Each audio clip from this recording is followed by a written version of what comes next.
दोस्तों प्रूफ देख लो तब देखना पूरी वीडियो को। शंकर प्रसाद जी का और महादेवी वर्मा का जीवन परिचय यानी साहित्यिक परिचय हर सेट में पूछा जाता है। अभी प्रूफ दिखाता हूँ आपको। देखिए 2020 का पेपर है, सामान्य हिंदी का अनसॉल्व पेपर है। 2020 का जो पेपर हुआ था प्रीवियस ईयर पेपर, अभी दिखाता हूँ कि कितने सालों से लगातार पूछा जा रहा है। 1 मिनट, प्रश्न उत्तर संख्या 5 पर आ जाते हैं। ठीक है, यहाँ पर देख लीजिए जयशंकर प्रसाद जी, महादेवी वर्मा। और रुकिए 1 मिनट और दिखाता हूँ।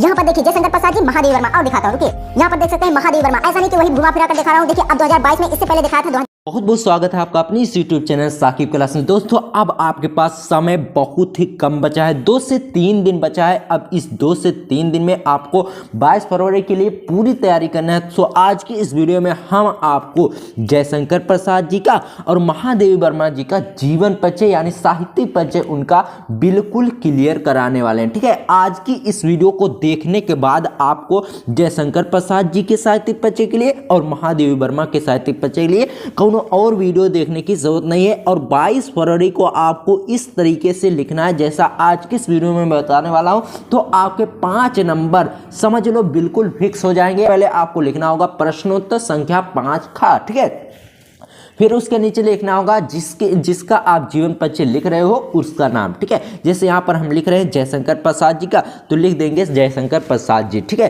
फिर लिखेंगे साहित्यिक परिचय, फिर दूसरी हेडिंग डालेंगे साहित्यिक परिचय। इसमें लिखा जाएगा महाकवि जयशंकर प्रसाद का जन्म कब हुआ था बाबू? 1889 ईस्वी में काशी के सुंघनी साहू नामक परिवार में हुआ था। ठीक है, इनके पिता का नाम देवी प्रसाद था। ठीक है, बात समझ रहे हैं? अब देखिए ध्यान दीजिए, महाकवि जयशंकर प्रसाद का जन्म 1889, कहीं कहीं पर 1888 दे देता है, तो आपको घबराने की बिल्कुल भी जरूरत नहीं। चाहे आप 1888 लिखो या फिर 1889, आपका गलत नहीं होगा, एग्जामिनर पूरा नंबर देगा। ठीक है, सुंघनी साहू नामक परिवार में हुआ था, इनके पिता का नाम देवी प्रसाद था। ठीक है, इतना क्लियर है। अब आगे देखिए, जयशंकर प्रसाद जी जीवन संघर्ष करते हुए अनेक रचनाओं को जन्म दिए, यानी बाबू जयशंकर प्रसाद जी अपने जीवन में बहुत से संघर्ष करते रहे, उसके बाद भी अनेक इन्होंने रचनाएं की। ठीक है, इनकी रचना कामायनी पर इन्हें मंगला प्रसाद पारितोषिक से सम्मानित किया गया। इनकी जो प्रमुख रचना है कामायनी, उसके लिए इन्हें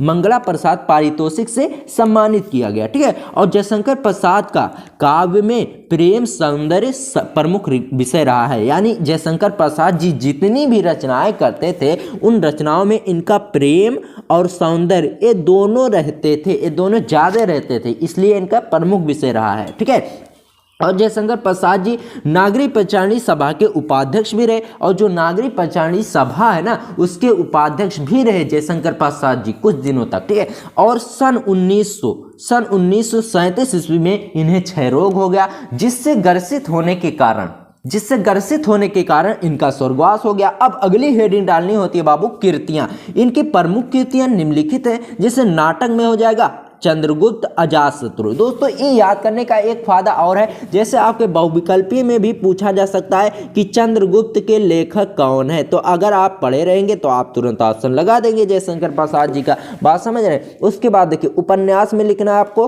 कंकाल तितली। ठीक है, और निबंध संग्रह में काव्य और कला। दोस्तों बहुत ज़्यादा इंपॉर्टेंट है, एक कृतियां आपको तैयार करना, ये आपके बोर्ड एग्जाम में 100% इसी पर ज़्यादातर नंबर दिए जाते हैं, तो आपको इसे याद करके जाना है। और आपको अगली हेडिंग डालनी है भाषा शैली प्रसाद जी की। इसमें लिखना है प्रसाद जी की भाषा उत्कृष्ट, खड़ी बोली एवं इनकी शैलियों में परंपरागतता, स्पष्टता और नवीनता पाई जाती है। दोस्तों भाषा शैली लिखना बहुत ज़रूरी है। दोस्तों अगर आप इस तरीके से लिखोगे तभी आपको पूरे नंबर मिलने वाले, अन्यथा अगर आप यहां तक भी छोड़ देते हो फिर भी आपका सही रहेगा, लेकिन नंबर केवल आपको 4 से 4.5 नंबर मिलेंगे। और अगर आपको पूरे 5 नंबर चाहिए तो ये 2 लाइन भी जरूर लिख देना। ठीक है, उसके बाद लास्ट हेडिंग होगी हिंदी साहित्य में स्थान, जो कि बहुत ही ज़्यादा इंपॉर्टेंट हेडिंग है, इसको जरूर लिख कर आना, हिंदी साहित्य में स्थान। ठीक है, इसमें आपको लिखना है प्रसाद जी हिंदी साहित्य में काव्य जनक एवं महान कवि के रूप में आज भी अमर है। ठीक है,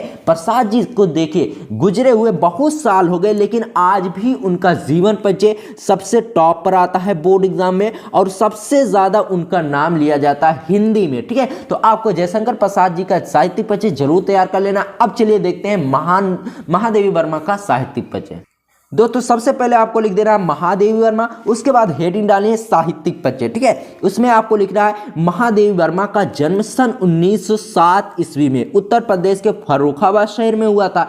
इनके पिता का नाम गोविंद सहाय था, ठीक है, इतना क्लियर है। क्या हुआ था बाबू, महादेवी वर्मा का जन्म सन 1907 ईस्वी को उत्तर प्रदेश के फर्रुखाबाद शहर में हुआ था, ठीक है। इनके पिता का नाम गोविंद सहाय था, ठीक है, महादेवी वर्मा। अब देखिए यहां तक आपका हो जाता है जीवन परिचय। अगर आप जीवन परिचय की हेडिंग डालोगे तब आपका गलत हो जाएगा, लेकिन साहित्यिक परिचय में थोड़ा सा जीवन परिचय अगर आप नहीं लिखते हो तो आपका अधूरा रह जाता है साहित्यिक परिचय, ठीक है। अब यहां से आपका मेन साहित्यिक परिचय आता है। महादेवी वर्मा साहित्य के अलावा चित्रकला में भी रुचि रखती थी। इनकी साहित्य साधना के लिए भारत सरकार ने इन्हें पद्म भूषण से सम्मानित किया, ठीक है, इतना क्लियर है। इन्हें इनकी रचना यामा पर भारतीय ज्ञानपीठ पुरस्कार मिला। इन्हें इनकी जो प्रमुख रचना है यामा पर इन्हें ज्ञानपीठ पुरस्कार मिला, ठीक है। और इन्हें आधुनिक युग की मीरा भी कहा जाता है, और महादेवी वर्मा को आधुनिक युग यानी वर्तमान की मीरा भी कहा जाता है। और देखिए 11 सितंबर 1987 को, देखिए दोस्तों 11 सितंबर 1987 ईस्वी को इनका स्वर्गवास हो गया, ठीक है, इतना क्लियर है। अब देखिए अब लिखना होता है आपको कृतियां आपको इस तरीके से हेडिंग डालना है। उसके बाद लिखना है इनकी प्रमुख कृतियां निम्नलिखित हैं, ठीक है। आगे देखते हैं इनकी कौन कौन सी प्रमुख कृतियां निम्नलिखित हैं, ठीक है। दोस्तों अब इनकी कृतियां देख लेते हैं, इनकी कृतियां कौन कौन सी है। सबसे पहला जो है निहार, उसके बाद रश्मि, दीपशिखा, यामा और मेरा परिवार, ये सब इनकी प्रमुख कृतियां हैं। इनको लिखना बाबू बहुत ही जरूरी है। जब तक आप कृतियां नहीं लिखोगे पूरा नंबर आपको नहीं मिलने वाला। और भाषा शैली हिंदी साहित्य में स्थान बहुत ज्यादा इंपॉर्टेंट है, इसको जरूर लिख कर आना, ठीक है। भाषा शैली में आपको लिखना है महादेवी वर्मा जी की भाषा सरल और खड़ी बोली एवं इनकी शैली में सरलता पाई जाती है, क्लियर है। अब देखिए हिंदी साहित्य में स्थान, इसमें आपको लिखना है महादेवी वर्मा हिंदी साहित्य में आधुनिक युग की मीरा के नाम से प्रसिद्ध है। बहुत ज़्यादा इंपॉर्टेंट है, इस जीवन परिचय आपको जरूर तैयार करके लाना है। बोर्ड एग्जाम में देख लेना, इस जीवन परिचय आपके बोर्ड एग्जाम में जरूर से जरूर देखने को मिलेगा, ठीक है। तो चलिए आज की इस वीडियो में और इसका प्रूफ मैं दिखा देता हूं कि किस तरीके से हर साल लगभग पूछा जाता है, ठीक है, अनसॉल्व पेपर से, ठीक है।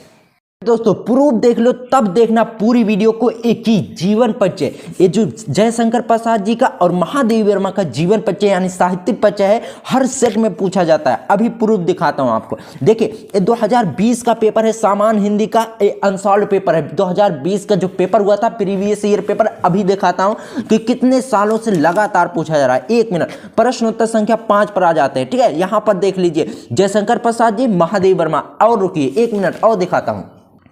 यहां पर देखिए जयशंकर प्रसाद जी, महादेवी वर्मा, और दिखाता हूं, रुकिए। यहां पर देख सकते हैं महादेवी वर्मा, ऐसा नहीं कि वही घुमा फिरा कर दिखा रहा हूं। देखिए अब 2022 में, इससे पहले दिखाया था